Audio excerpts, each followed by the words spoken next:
costuming is important to games.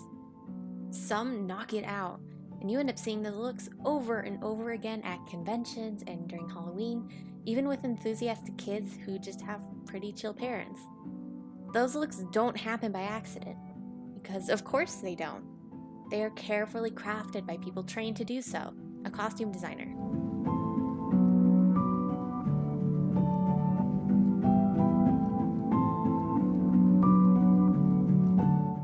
They aren't often considered as a typical and integral part of the game development process as other positions, but their efforts enhance the game world while also going largely unnoticed. Take this example. You aren't assuming that guy in your class with the boat shoes and Vineyard Vines shirt is trying to say something in the way he dresses. But intentional or not, he is. At the very least, he's telling you what social groups he belongs to, but he could also be telling you what he values, what his socioeconomic status is, what his gender is, what the weather is like, and more. All this happens through what he wears. Clothing and textiles have huge capacities to convey information, and they belong to a language that a lot of us can understand. Since most of us exist in a world where the majority of people around us are wearing clothing. And luckily for creators, this language isn't limited to the real world. In a book, the author has to describe what a character is wearing in enough detail for the reader to understand, and that can take quite a bit of time or paragraphs to do. The color and texture and shape of someone's clothes can be hard to describe when a lot of people don't know the words used to describe fabrics. In a more visual medium, that message may take equally as long to create, but the audience receives that message in a fraction of the time. We don't have to know the words. We only have to be able to understand what we see. A flowy dress is a flowy dress. Dirty clothes look like dirty clothes. Belts are belts. Even if we don't quite know what they're doing, this is a huge storytelling advantage for costume design. When video games first appeared in the 1970s, game hardware was more like our modern calculators and our TVs and consoles. Technology improved over the next decade, but there were still massive limitations of what developers could actually achieve. And this forced them to get creative in addressing a key question: how do you make a recognizable character in as few pixels as possible? For Mario, who first showed up in Donkey Kong in 1981, the designers made particular decisions which led him to looking the way he does today. He wore a hat so that the animators didn't have to try to animate his hair, and a mustache so they didn't have to animate a mouth. And his iconic overalls exist to help the player know where his torso ended and his arms began. These were practical choices, and they have completely shaped the most iconic character in franchise of video game history. This is a novelty born out of necessity, though. This isn't how most characters are designed. Characters don't end up looking the way they do by accident, and that's when costume designers become so important.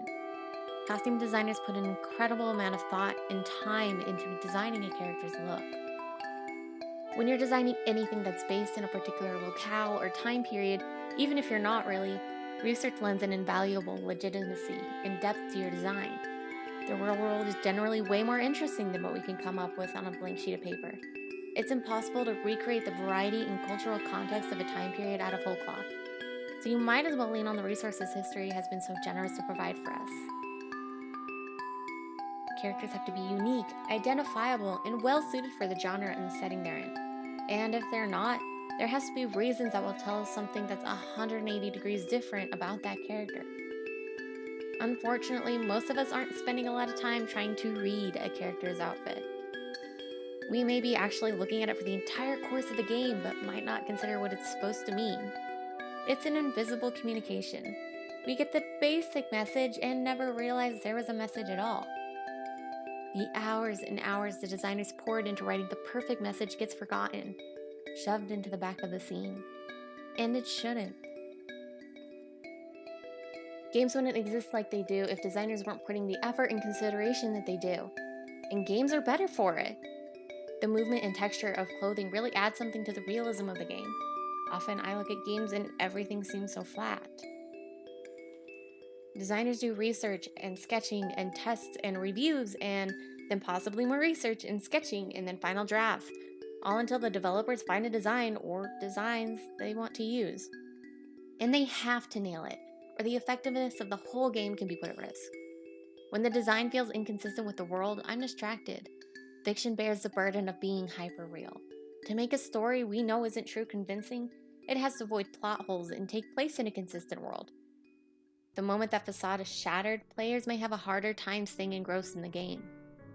This is a sentiment shared by a lot of players. The anachronism is jarring. So designers have to make sure that they put extra work into making a design feel appropriate. And a lot of the time, they don't even know which game they are designing for when they start. Lynn Paolo works on shows like Scandal and Shameless, and also a little-known game called GTA 5. She created all of her designs for the games based solely on design boards given to her by the developers. She had no title, no series name, absolutely nothing. And she helped build a cohesive and diverse world. Games have come astronomically far over the past 4 decades. They look more and more real every year and try to achieve bigger and bigger goals. Designers these days aren't as limited by technology in how they can make a character look. Costume design for video games these days is almost identical to the design done for TV shows, plays, and movies. In fact, there are plenty of costume designers who work across these mediums, like Lynn Paolo. Designers these days aren't free from limitations, of course. Those restrictions have just taken on a different shape. Designers still have to consider setting, genre, and everything else taken into consideration when planning a character's look. The major issue is that there just isn't enough money to achieve everything they might want to do. The cost of games continues to skyrocket as the visual fidelity does. And a lot of consumers have decided that they aren't willing to pay more than the standard $60 price tag established when games were much cheaper to produce. I honestly can't blame them. Keep in mind that I'm a broke college student who might be able to buy one full price game a year. There are competing drives here that are going to limit what designers and developers are going to achieve, which is going to force creative solutions in new ways. Think about how many games have come out in the past few years where you never see another person on screen. There's quite a few, isn't there? Designing a believable human model is hard, and things that are difficult end up costing more money. So a lot of developers have decided to nix the presence of another person entirely to cut costs. This isn't great for video game costume designers, but it's understandable from the developer's perspective. And it's unfortunate that this critical aspect of storytelling is going to be present only in the biggest AAA games, which it might, considering the standoff over pricing. A good game obviously doesn't need great costume design or even other characters at all, but it can take a game from good to phenomenal. The world becomes lived in, diverse, maybe a little broken. The playable character isn't some empty shell we inhabit. There's someone with a personality and drives and faults that we may or may not share. They cease to be Mary Stu's and Sue's and become actual beings. We should make sure to take a second and really appreciate the work that costume designers do and what they've contributed to our favorite games. So go on, hug your local game designer, because they might not be around forever.